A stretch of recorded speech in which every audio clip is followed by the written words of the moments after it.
Bismillahirrahmanirrahim. Alhamdulillah nahmaduhu wa nasta'inuhu wa nastaghfiruh. Wa na'udzu billahi min shururi anfusina wa min sayyiati a'malina. Man yahdihillahu fala mudilla lahu wa man yudlil fala hadiya lahu. Asyhadu an la ilaha illallah wahdahu la syarika lah wa asyhadu anna Muhammadan abduhu wa rasuluh la nabiyya ba'dah.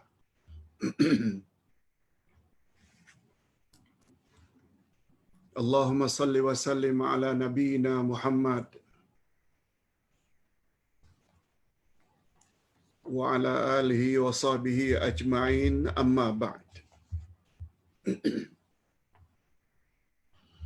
Hadirin dan hadirat serta para pemirsa yang saya hormati, Assalamualaikum warahmatullahi wabarakatuh. Alhamdulillah, kita bersyukur kehadirat Allah Azza wa Jalla.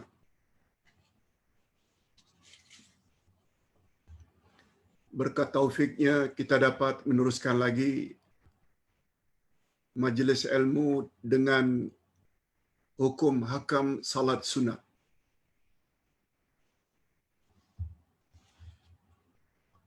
Hukum hakam salat sunat terpaksa kita bagi kepada dua bahagian karena agak panjang pembahasannya.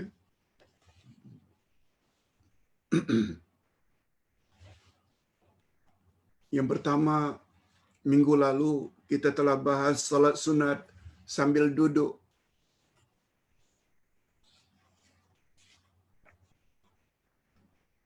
Kemudian disusuli dengan salat sunat di atas kenderaan.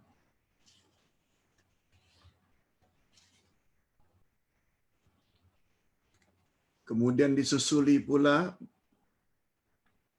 salat sunat di rumah adalah lebih afdal karena lebih ikhlas.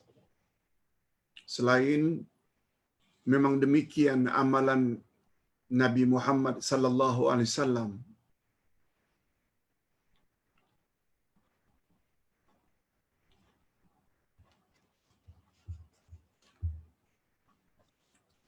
Nah, pembahasan kita pada pagi ini dua saja. Pertama, tentang salat sunat yang berkekalan. Apa fadilatnya?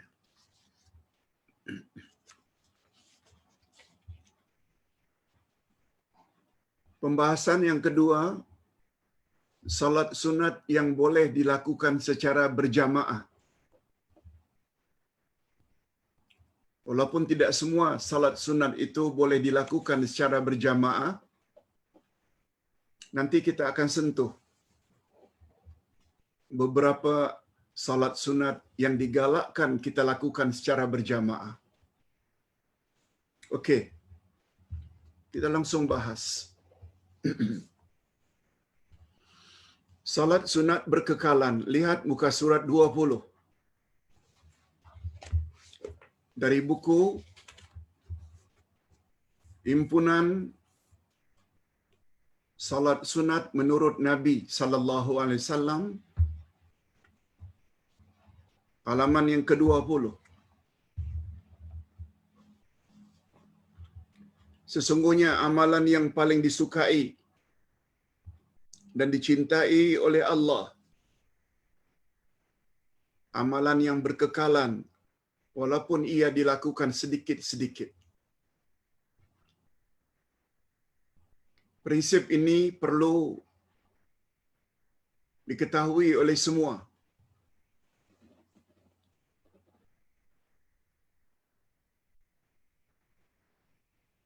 Kalau kita menginginkan agar amal kita ini disukai oleh Allah, dicintai oleh Allah, maka ikutilah panduan amal yang sedikit jika dilakukan berkekalan, konsisten, secara istiqamah, ia adalah lebih baik dan lebih disukai oleh Allah daripada amal yang banyak tapi dibuat sekali-sekala.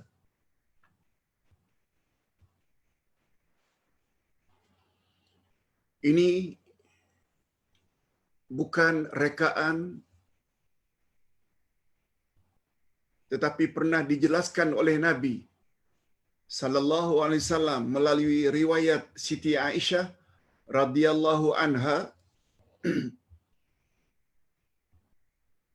Apa kata Ummul Mukminin ini? Aisyah radhiyallahu anha, orang yang paling dekat dengan Nabi Muhammad sallallahu alaihi wasallam hingga beliau wafat di rumahnya bersama Aisyah. Aku pernah menerima seorang tetamu. Aisyah menceritakan, aku pernah didatangi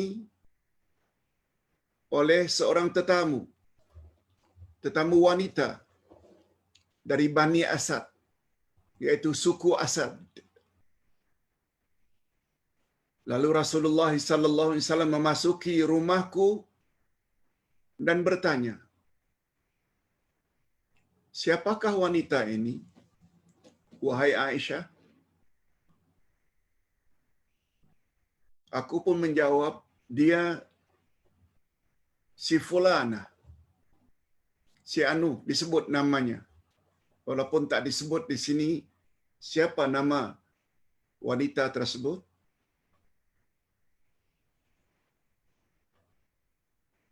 Aisyah bukan hanya menyebut siapa namanya, tapi juga menyebut tentang amalan wanita tersebut,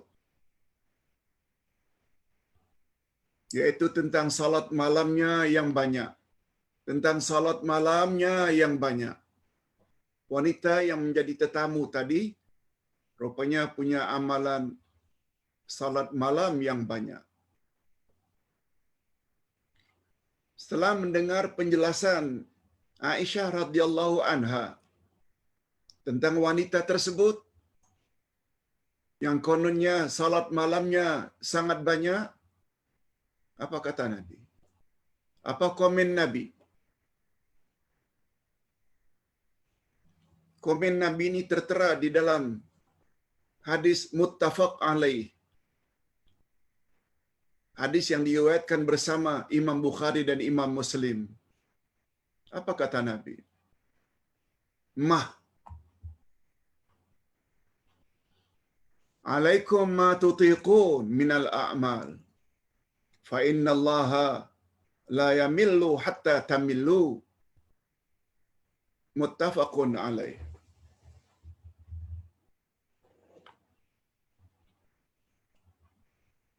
Nabi menggunakan istilah mah untuk menyatakan ketidaksenangan beliau,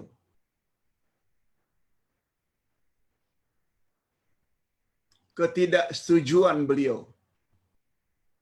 Orang Arab selalu gunakan istilah mah. Hendaklah kamu melakukan amalan sekedar kemampuanmu, karena sesungguhnya Allah tidak pernah jemu sehingga kamu yang jemu.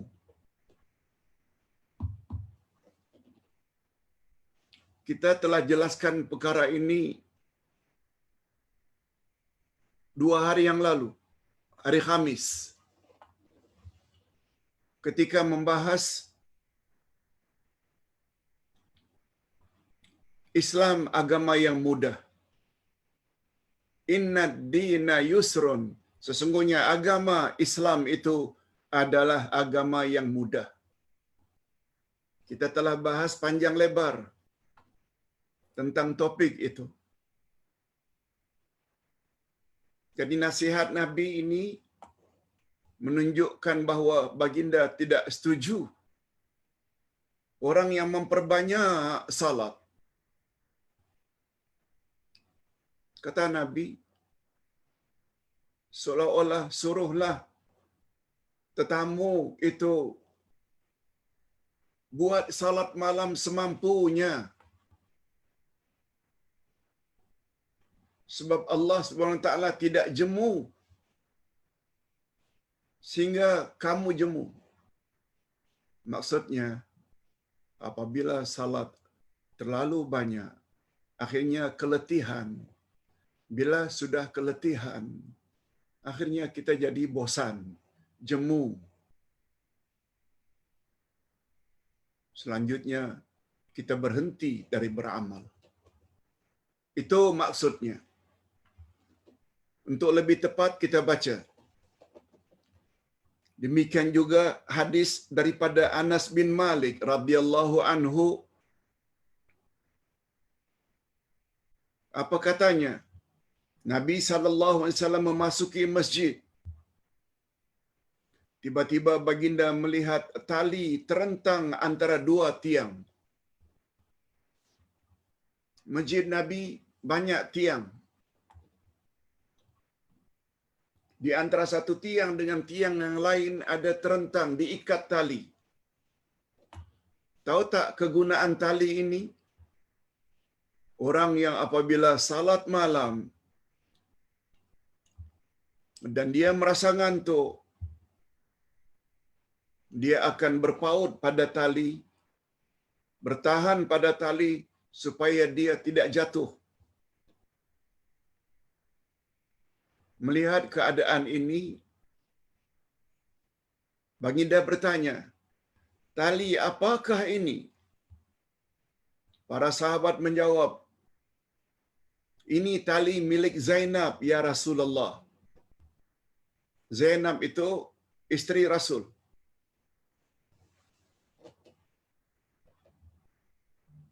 Jika dia salat lalu merasa malas atau mengantuk, maka dia akan berpaut pada tali tersebut. Cuba dengar apa komen Nabi. La hallu liyusalli ahadukum nashatahu fa idza fatara falyaq'ud. Muttafaq alaih. Lagi-lagi hadis ini kuat riwayat Imam Bukhari dan Imam Muslim. Apa kata Nabi? Begitu tahu itu tali milik Zainab, yang apabila dia salat malam, dia ngantuk atau dia malas, dia mula bersogang kepada tali. Tidak. Tanggalkanlah tali itu. Hendaknya kamu salat ketika kamu merasa segar, nasyat. Dan jika merasa lengah, bila merasa lenguh, penat, maka hendaklah dia salat sambil duduk. Muttafaqun alaih. Dah dua ada hadis dah. Yang kita tidak digalakkan menyusah-nyusahkan diri dalam beramal. Yang mustahak amal itu amal yang berkekalan.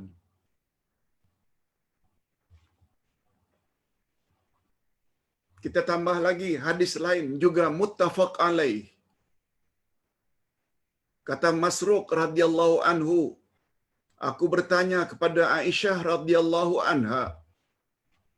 Ini orang yang paling banyak tahu tentang ibadat Rasulullah di rumah.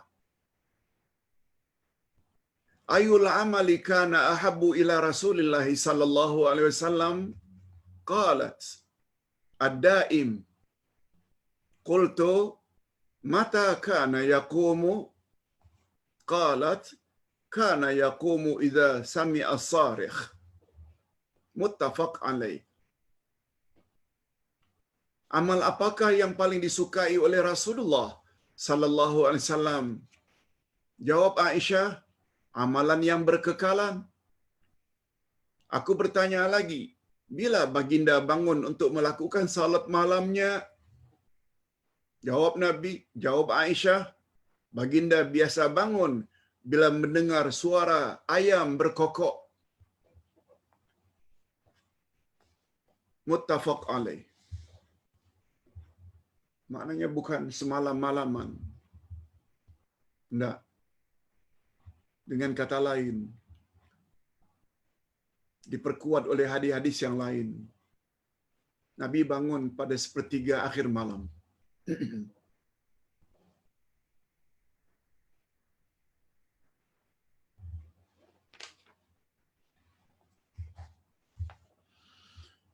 Kita tambah satu lagi hadis. Baru kemudian kita ambil kesimpulan. Daripada Abu Hurairah radhiyallahu anhu.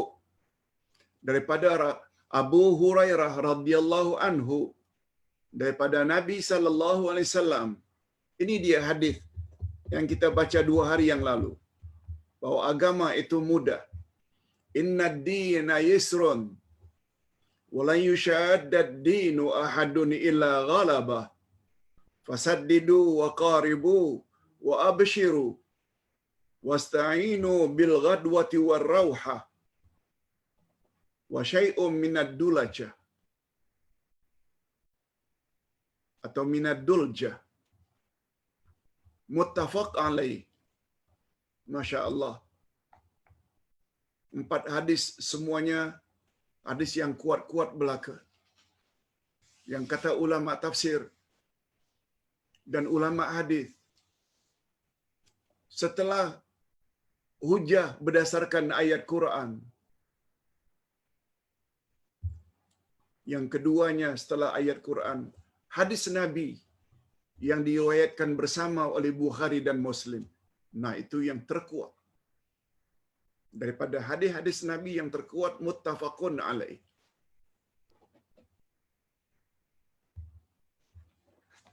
Apa maknanya? Ustaz ulang. Sesungguhnya agama Islam itu mudah. Tidak sekali-kali seseorang itu memberat-beratkan agamanya, melainkan ia akan mengalahkannya. Agama itu akan mengalahkannya.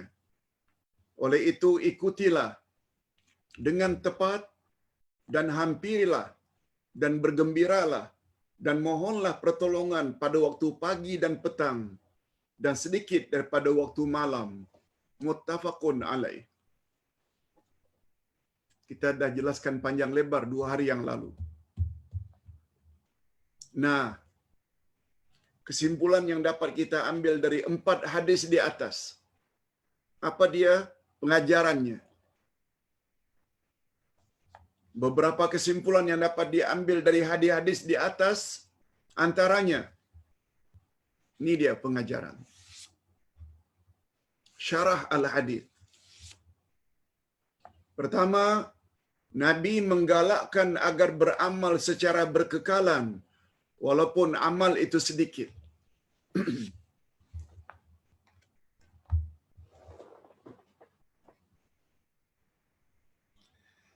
Bagus Ustaz, bagus juga Ustaz sebutkan di sini apa yang Ustaz pernah sebutkan beberapa tahun yang lalu.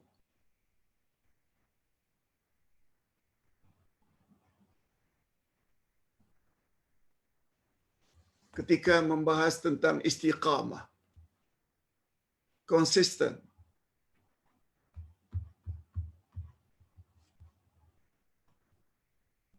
Walaupun sedikit, itu adalah lebih baik daripada banyak, tapi kita buat sekali-sekala. Pertama, Ustaz ingin ingatkan apa yang Ustaz katakan semalam. Ketika Abu Hurairah minta agar baginda Rasul tinggalkan wasiat, pesan penting kepada beliau. Kata Nabi, lakukan puasa walau hanya 3 hari, tapi tiap bulan. Lakukan salat duha setiap pagi, walau hanya 2 rakaat. Lakukan salat witir setiap malam, walau hanya 1 rakaat. Coba tengok. Wasiat Nabi bukannya banyak. Puasa 3 hari dalam sebulan. Salat duha yang boleh dilakukan sampai 8 rakaat, 2 rakaat pun cukup, tapi setiap pagi, salat witir, lakukan setiap malam, walaupun hanya 1 rakaat.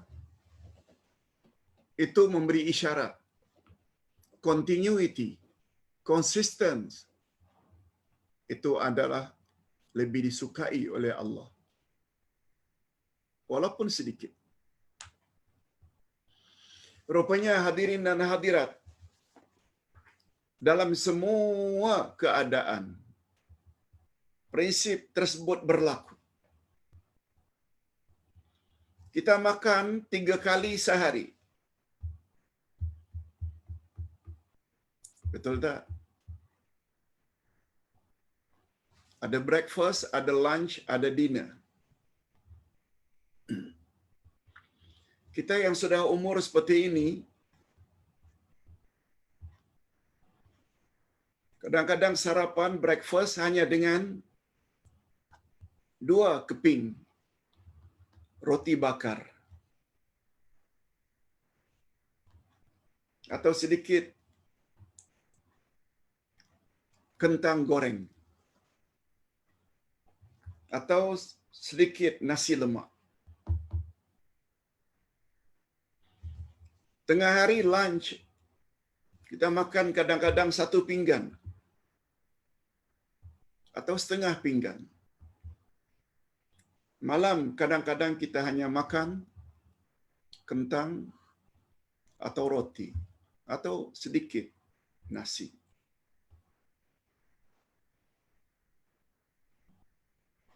Betul tak cara demikian adalah lebih baik?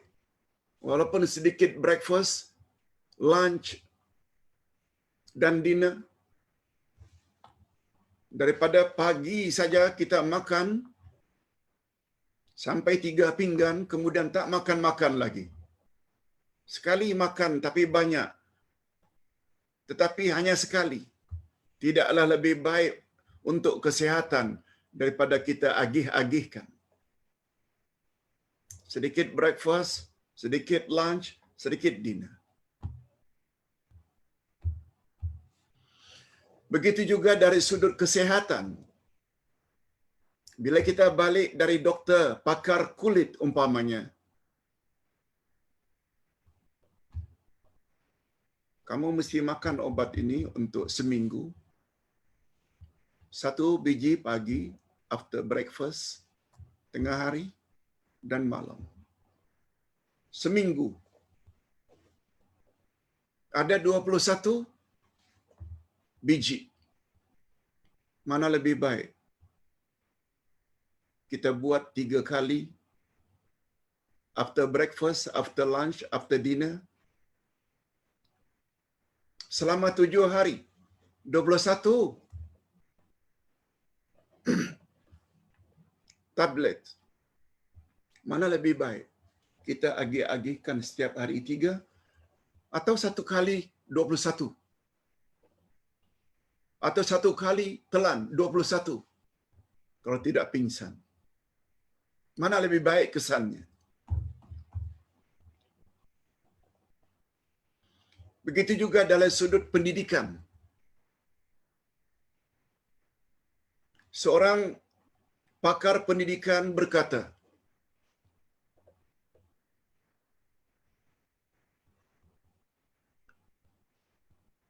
5 kali 2 adalah lebih baik daripada 2 kali 5. Dalam belajar, dalam ulang kaji. Walaupun resultnya sama-sama 10, apakah 2 kali 5 atau 5 kali 2 sama-sama dengan 10. Sama-sama hasilnya 10. Tapi dari segi masuknya, kekalnya dalam ingatan, 5 kali 2 better daripada 2 kali 5. Maksudnya, 1 hari kita baca buku 2 jam. Buat 5 hari. 2, 2, 2, 2, 2 daripada Setiap hari 5 jam. Kita buat hanya 2 hari. Keberkesanan dalam ingatan minda 5 kali 2 better. Itu sebabnya Al-Quran sudah menyebut Iqra. A'udzubillahi minasyaitonir rajim. Iqra bismi rabbikal ladzi khalaq. Khalaqal insana min 'alaq.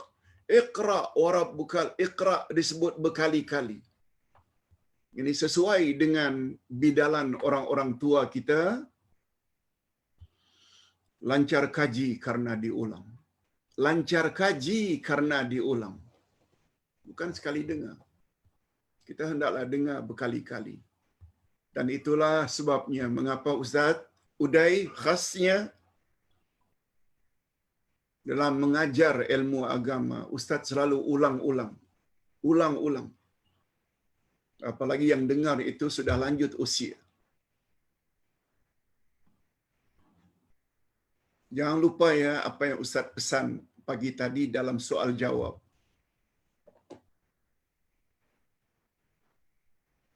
Ustaz ketika turun surat An-Nasr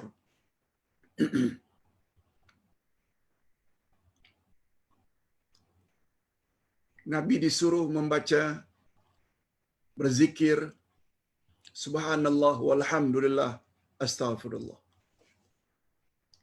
Boleh tak Ustaz kita selalu membaca itu? Ustaz sudah jawab dah. Kata Abdullah ibnu Abbas radhiyallahu anhuma, salah seorang sahabat Nabi yang sangat pakar dalam tafsir Quran. Berkat beliau, Nabi tahnik, belah mulut sejak kecil. Kata beliau,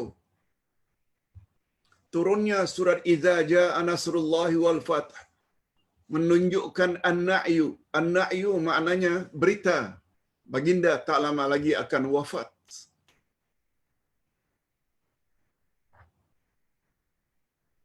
Sesuai dengan maknanya apabila datang kemenangan, maksudnya menang dalam perang Badar. Wal Fath, penaklukan kota Mekah.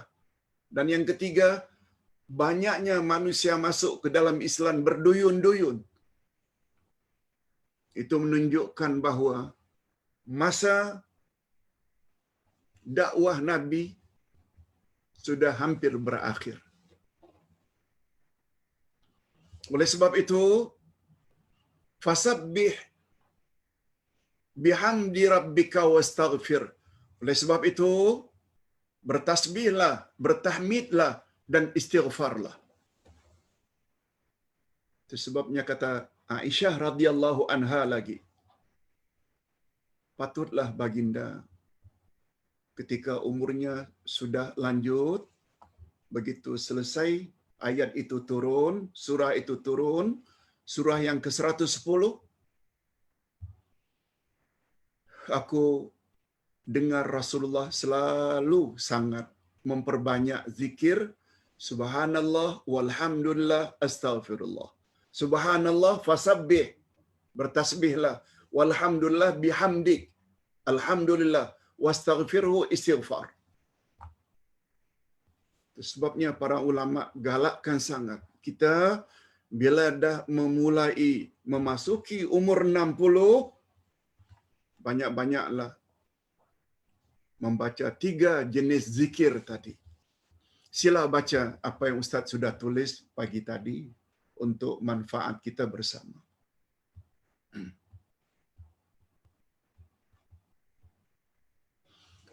Pertama,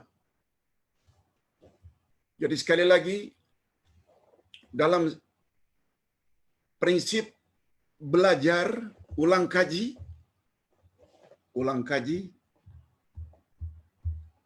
selalu, walaupun kita baca buku 1 jam sehari, 1 jam sehari, 1 jam sehari, better daripada tekuni dalam 1 hari 10 jam, kemudian 2 bulan akan datang lagi baru baca. No. Itu prinsip yang disebut oleh agama kita. Allah menyukai suatu amalan itu berkekalan walaupun amal itu sedikit-sedikit. Yes. Yang kedua, Nabi sallallahu alaihi wasallam menggalakkan agar umatnya beribadat secara sederhana, tidak berlebih-lebihan. Sebab bila berlebih-lebihan awak penat, akhirnya awak akan malas, awak akan jemu. Nah, ketika itu pula Allah jemu terhadap awak. Yang ketiga, Nabi menyuruh umatnya menjauhi sikap memberat-beratkan diri ketika beribadat. Ini digambarkan dengan Nabi suruh potong saja atau lucut saja, buka saja tali tempat bersandar tadi. Dan Nabi suruh salat duduk saja. Adapun makna sabda Nabi, ini penjelasannya. Tentang hadis Islam itu agama yang mudah. Maksud Nabi, fa innallaha la yamillu hatta tamillu, sesungguhnya Allah tidak bosan, tidak jemu sehingga kamu bosan, sehingga kamu jemu. Tentu saja dalam hal ini bosan yang sesuai dengan kebesaran dan keagungan Allah yang tidak mengandungi sedikit pun kekurangan dan celaan. Ini semua adalah sifat Allah. Tapi ingat ya, sifat Allah antara lain jemu dalam hadis ini, jemu yang sesuai dengan kedudukan Allah. Allah juga ada selain sifat reda, juga Allah murka.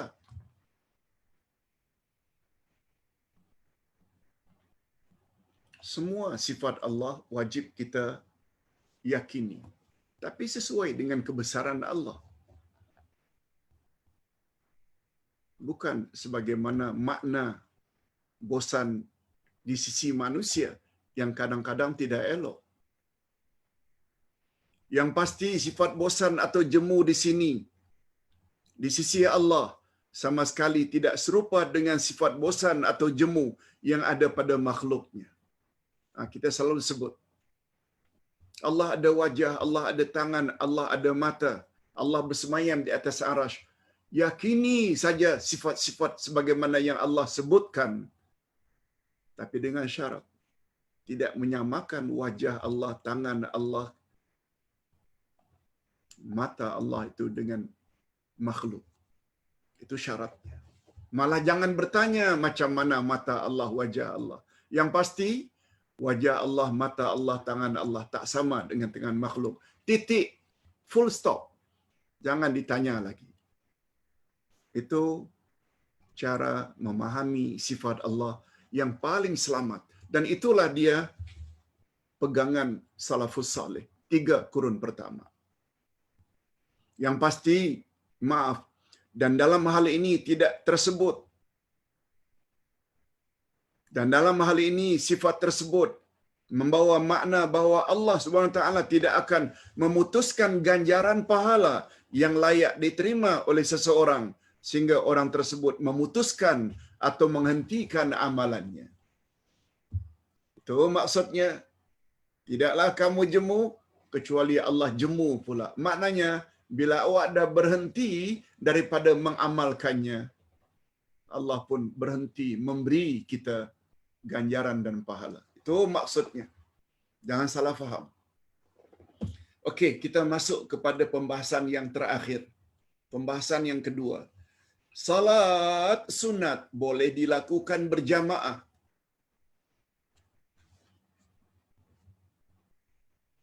Pak Ustaz, boleh tak salat malam kita berjemaah dengan keluarga tahajud witir? Jawabnya boleh.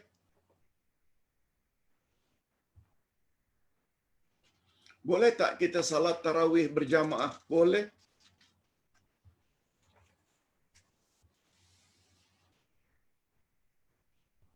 Boleh tak Pak Ustaz kita lakukan salat rawatib, qabliyah, badi'ah berjamaah? Tidak. Nah, ingat kaedah dalam beragama, Apa yang Nabi pernah lakukan berjamaah, teruskan dengan berjamaah.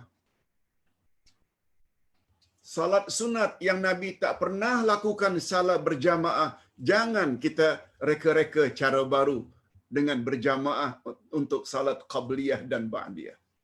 Itu kaedah dalam ibadat.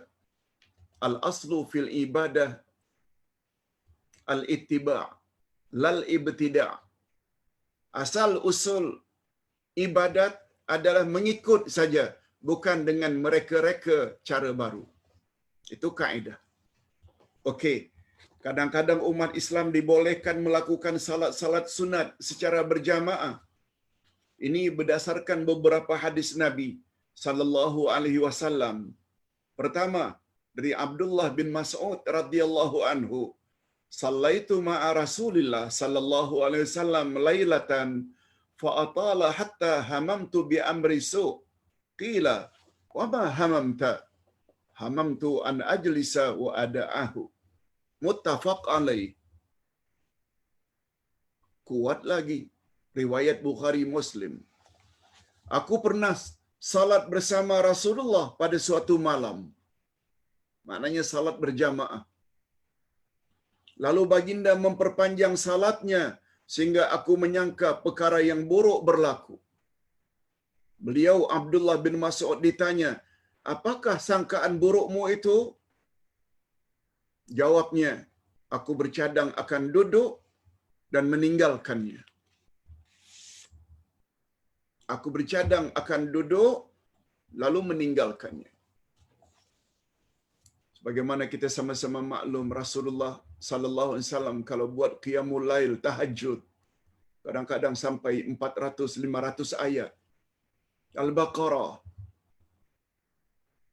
Ali Imran, An-Nisa.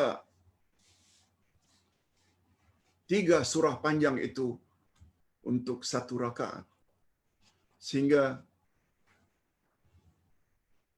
Abdullah bin Mas'ud rasa letih untuk mufarakah dengan Nabi. Itu maksudnya. Yang kedua, Abdullah bin Abbas ketika menceritakan tentang sifat Rasul, "Anna Nabiyya sallallahu alaihi wasallam qama minal lail, qala faqumtu ila jambi." Muttafaq alaih lagi. Hadis kuat belaka. Sesungguhnya Nabi melakukan salat malam. Aku berdiri di sampingnya. Maknanya, aku salat sebagai makmum di belakang Nabi atau di samping Nabi. Kalau satu orang cukup di samping. Cuma ada riwayat lain. Abdullah ibnu Abbas tersalah. Berdiri di samping kiri Rasulullah. Sehingga Rasulullah robah.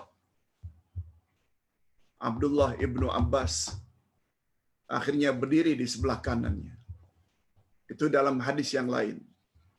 Yang ketiga daripada Anas bin Malik radhiyallahu anhu, bahwa neneknya Malikah telah mengundang Rasulullah untuk makan makanan yang dimasaknya sendiri. Oh, Nabi Muhammad diundang untuk makan masakan Malikah, yaitu nenek daripada Anas bin Malik.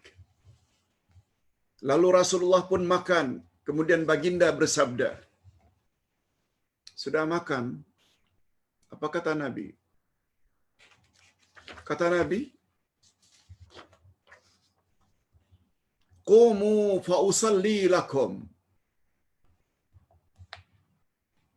Ustaz terjemahkan, "Bangunlah kamu sekalian, aku akan salat bersama kamu." Lagi-lagi ini menunjukkan salat berjamaah. Lalu aku dan anak yatim berbaris atau bersaf di belakang Rasulullah. Sedangkan wanita yang lanjut usia di belakang kami, yaitu nenek itu, Malikah di belakang. Rasulullah salat bersama kami 2 rakaat, kemudian baginda bersorai. Hadis riwayat Imam Muslim, sahih lagi, menunjukkan Nabi pernah galakkan melakukan salat secara berjamaah. Semua ini salat sunat.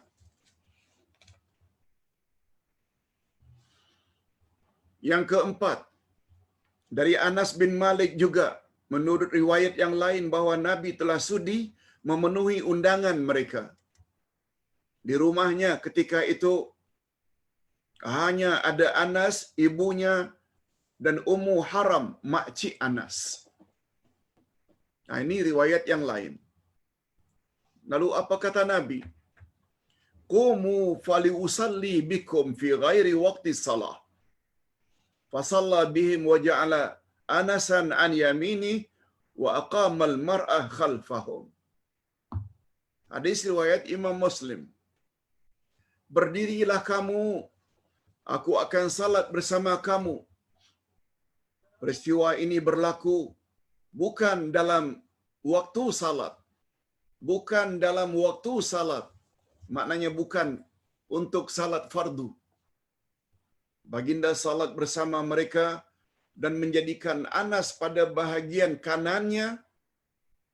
Anas karena sendirian di sebelah Nabi dan wanita pada saf di belakang mereka. Semua kita tahu aturannya macam itu dalam bab saf. Yang kelima, Ustaz bawa hadis-hadis ini semua supaya jemaah jangan kata Ustaz mereka-reka. Perkara baru. Semua kita tahu syarat ibadat barulah diterima. Bagi kita umat Islam ada dua. Pertama, ikhlas. Yang kedua, ikut cara Rasul. Kita sudah tidak dapat lagi melihat Rasulullah.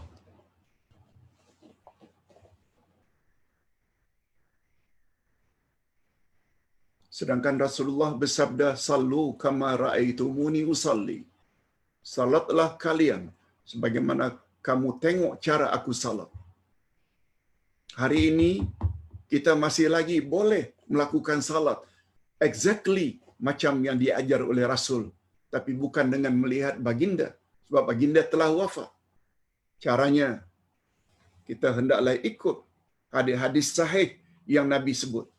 Nah, ini dia matlamat mengapa Ustaz bawa hadis supaya tidak ada dakwaan udai mereka-reka cara ibadat baru. Semalam Ustaz menjawab satu soalan yang diviralkan. Semua kita tahu. Galakan daripada ulil amri, pemerintah, untuk kita terselamat daripada pandemik COVID-19. Banyak-banyaklah membaca Al-Quran dan banyak-banyaklah beristighfar. Digalakkan 40 hari. Digalakkan membaca surat Yasin. Digalakkan banyak-banyak istighfar, membaca astaghfirullah. Barangkali para jamaah sudah membacanya. Bagi yang belum, baca. Yang Ustaz setuju dengan galakan ulil amri. Sebab yang pertama, Allah sendiri dah sebut dalam Al-Quranul Karim. Ayat 82 dari surat Al-Isra. Ayat 57 dari surat Yunus. Yang Allah katakan Quran itu adalah syifa. Quran itu penawar obat. Quran itu obat. Yang kedua, istighfar. Karena Allah Subhanahu wa taala berfirman dalam surat Al-A'raf, musibah tidak akan menimpa kamu selagi aku atau selagi engkau, hai Muhammad, berada di tengah-tengah mereka. Dan mereka banyak beristighfar. Ustaz ulang. Musibah tidak akan menimpa kamu, wahai umat Muhammad, selagi Nabi Muhammad berada di tengah-tengah kamu. dan kamu banyak beristighfar. Komen Nabi. Berdasarkan ayat ini, ada dua yang dapat menghindarkan kita daripada ditimpa musibah atau bala. Pertama, ketika aku sedang atau masih hidup berada di tengah-tengah kamu, bala tak akan menimpa kamu. Yang kedua, istighfar. Oleh sebab itu, wahai umat, kalau aku sudah tidak ada lagi nanti, aku telah wafat, banyak-banyaklah beristighfar. Sebab itu juga cara yang sangat tepat untuk menghindarkan diri daripada ditimpa musibah.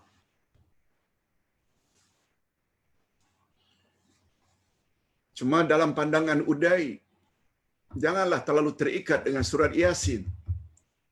Semua ayat Quran, surat Al-Mulk ke, As-Sajdah ke, Al-Waqi'ah ke, surah Al-Kahfi ke, semua surah bila dibaca berperanan sebagai obat. Istighfar, istighfar pendek ke, istighfar panjang ke, astagfirullah, astagfirullah, astagfirullah, atau astagfirullahalazim, atau lebih panjang lagi astagfirullahalazim, alladzi la ilaha illa huwal hayyul qayyum wa atubu ilaih. Lagi bagus. Ustaz jawab itu supaya kita beramal dengan ilmu, bukan agak-agak. Terima kasih kepada yang bertanya. Okey. Sekarang kita teruskan dengan hadis yang kelima daripada Itban bin Malik radhiyallahu anhu bahawa dia pernah mengundang Rasulullah agar salat di rumahnya di suatu tempat yang dia khaskan untuk musalla atau tempat salat di rumahnya. Lalu Nabi sallallahu alaihi wasallam datang bersama Abu Bakar As-Siddiq radhiyallahu anhu. Baginda tidak duduk kecuali bertanya, "Aina tuhibbu an usalli fi baitik?" Masya Allah, pertanyaan Nabi. Di mana ke tempat yang kamu suka agar aku salat di rumah kamu? Cantik pertanyaan Nabi. Kamu mau aku salat di mana?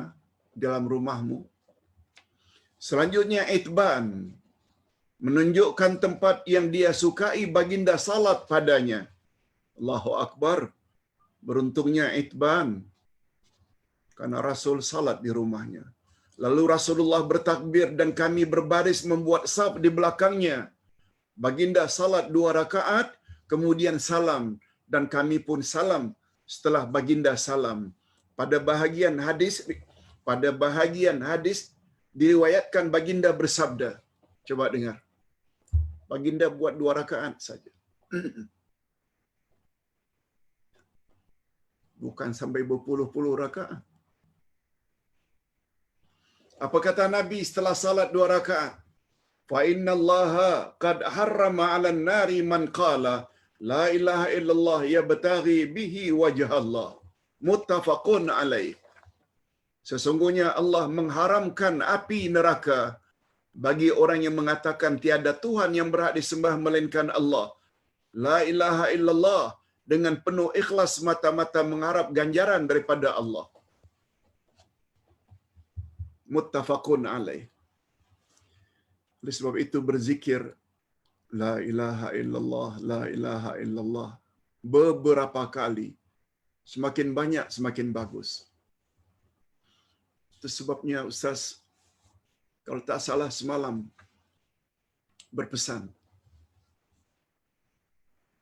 ketika kita membahas murnikan tauhid. Ada satu riwayat begitu Nabi sallallahu alaihi wasallam bersabda,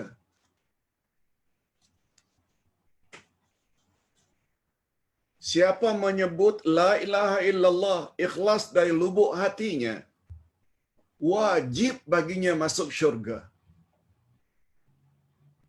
Lalu sahabat bertanya, itu kalau la ilaha illallah dibaca 1 kali, marratan wahidah. Bagaimana ya Rasulullah bila orang itu membaca la ilaha illallah beberapa kali, banyak kali? Komen Nabi, fa'aujab. Fa'aujab. Kalau sekali saja wajib masuk syurga, kalau lebih daripada itu, fa'aujab. Lagilah wajib dia masuk syurga.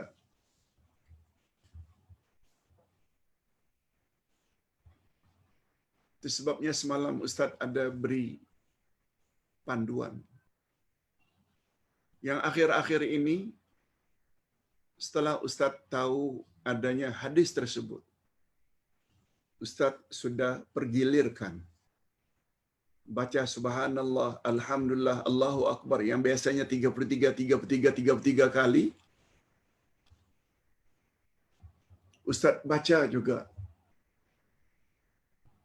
zikir tersebut 25. Apa dia, Ustaz? Zikir 25 setelah selesai salat fardu itu. Subhanallah 25, alhamdulillah 25, Allahu Akbar 25, dan la ilaha illallah 25 kali. Hadis riwayat Imam At-Tirmizi dan Imam An-Nasai. Ustaz ada tulis, kalau tak salah dalam buku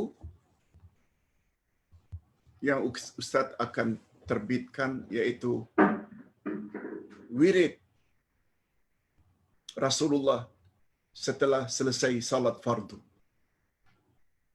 Membaca zikir-zikir tersebut, ada 33, ada 10, ada 11, dan ada pula 25. Cuma yang 25 tambah 25 itu la ilaha illallah.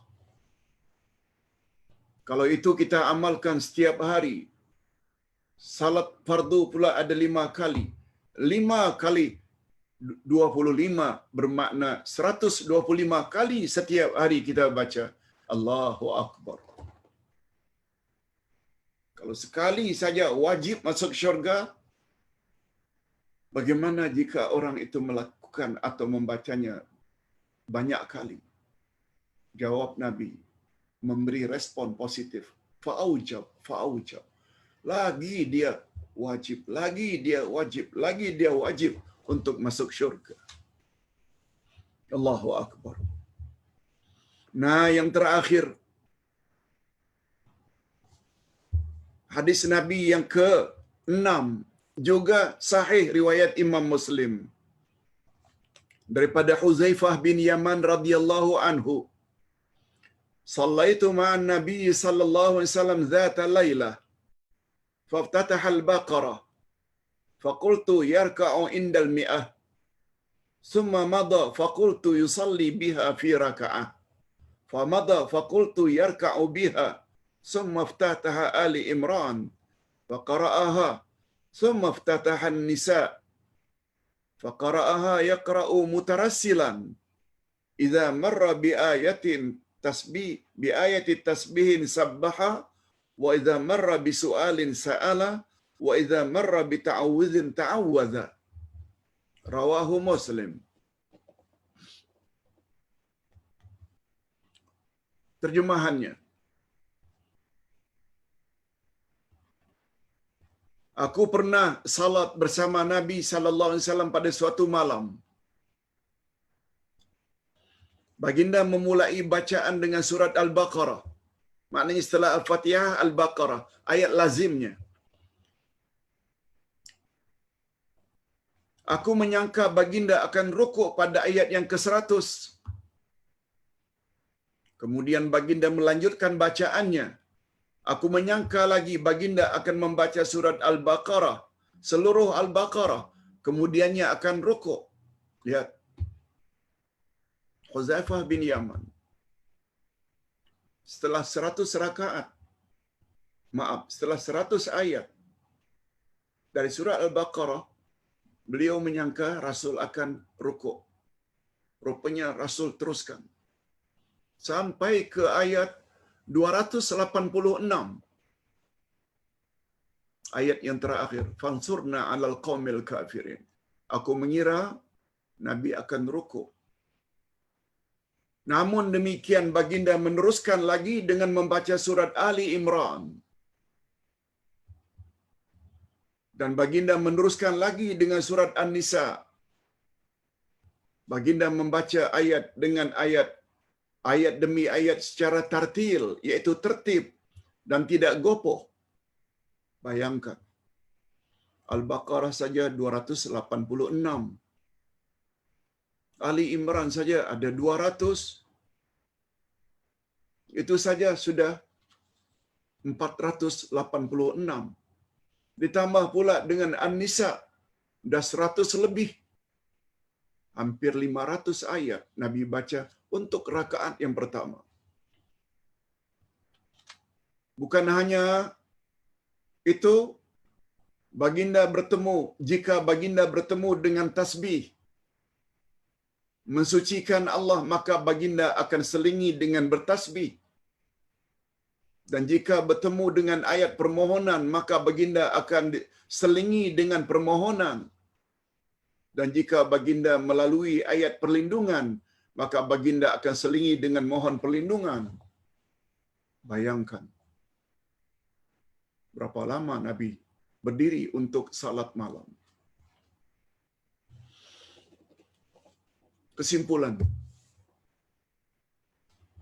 Kesimpulan yang dapat kita ambil melalui hadis-hadis sahih di atas ialah dibolehkan salat sunat secara berjamaah selain salat sunat tarawih pada setiap bulan Ramadan.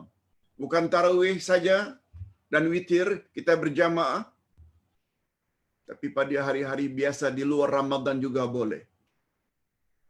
Namun demikian, jangan hendaknya ia dijadikan sunnah yang berkekalan, tetapi hendaklah dilakukan sesekali, karena kebanyakan salat sunat yang Nabi lakukan adalah secara munfarid, yakni bersendirian. Termasuk salat qabliyah ba'diyah. Nabi buat sendirian.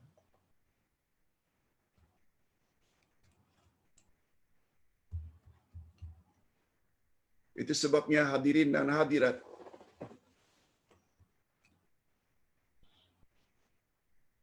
di dalam surat Al-Mu'minun, Allah Subhanahu wa taala menyebut ciri-ciri orang yang akan masuk syurga. Ada 8 ciri-ciri. Satu di antaranya az-zakirinallaha katsiran waz-zakirat. Orang yang banyak berzikir kepada Allah, sama ada laki-laki atau perempuan. Ketika Nabi membuat perumpamaan atau ketika Nabi membuat contoh, salah satu ciri-ciri orang yang banyak mengingati Allah, tak kira laki-laki atau perempuan, Nabi bersabda, apabila seseorang bangkit pada waktu malam, atau si suami bangkit, lalu dibangkitkannya pula istrinya. Istrinya agak liat untuk bangun. Lalu diambilnya air, dicelup tangannya atau dibasahi tangannya, lalu dipercik di muka istrinya. Akhirnya bangun. Bukan dicurah ya. Dipercik. Atau sebaliknya, istrinya bangun. Ini yang biasanya. Sebab laki-laki lihat sedikit. Karena mereka penat bekerja mencari rezeki sepanjang siang. Lalu istrinya kata, abang, bangun bang. Abangnya lihat. Lalu dibasahi tangannya, dipercik. Disebut oleh Nabi dalam hadis. Namanya percikan sayang. Darling, kata suaminya, bangun sayang. Jom kita salat, tahajud dan witir. Ringkasnya, mereka pun berjamaah salat. Apa komen Nabi? Orang tersebut sudah dapat dikategori, diklasifikasi sebagaimana maksud ayat tadi, az-zakirinallaha katsiran wadz-zakirat, iaitu orang yang banyak mengingat Allah, sama ada laki-laki atau wanita.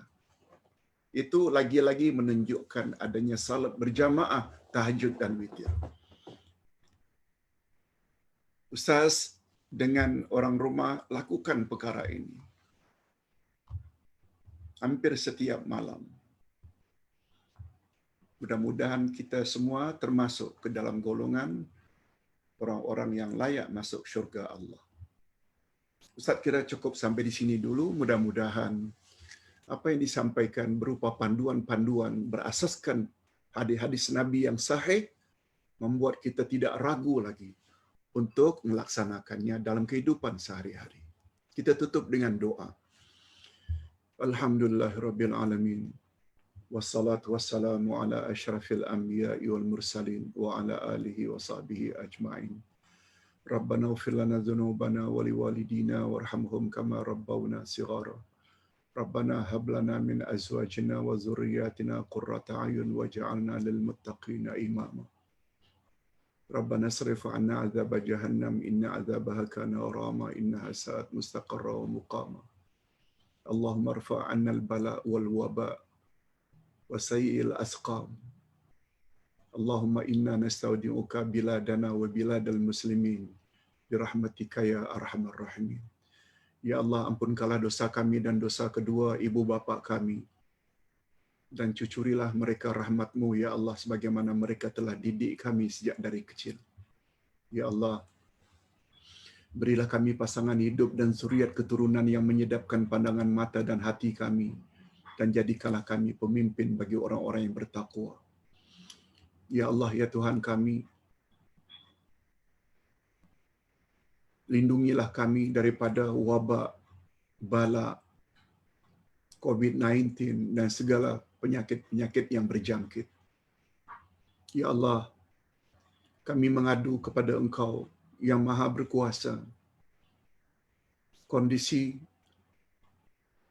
di negara kami semakin menjadi-jadi. Serangan COVID-19 ini kepada masyarakat kami bukan berkurang tapi semakin bertambah. Kematian juga semakin bertambah. Oleh sebab itu lindungilah kami ya Allah. Sebab tidak ada yang dapat berbuat demikian kecuali hanya Engkau. Lindungilah kami dan ahli keluarga kami daripada COVID-19. Lindungilah negara kami dan negara umat Islam lainnya, malah seluruh dunia. Angkatlah ya Allah COVID-19 ini. Dan berilah kami kekuatan untuk memohon kepadamu dengan cara-cara yang tepat, sebagaimana yang Engkau kehendaki. Antara lain kami ambil obat yang telah diselidiki keberkesanannya. Begitu juga sama ada melalui sebab tabi'i, iaitu makan obat, atau sebab syar'i melalui membaca ayat-ayat Quran dan zikir-zikir tertentu, terutama istighfar sebagaimana yang Engkau sebutkan dalam Al-Quran.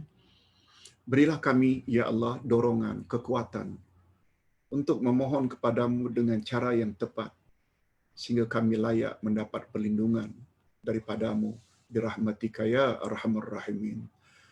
Wa sallallahu ala nabiyyina Muhammad wa ala alihi wa sahbihi ajma'in walhamdulillahi rabbil alamin. Subhanakallahumma wa bihamdik asyhadu an la ilaha illa anta astaghfiruka wa atubu ilaik. Assalamualaikum warahmatullahi wabarakatuh.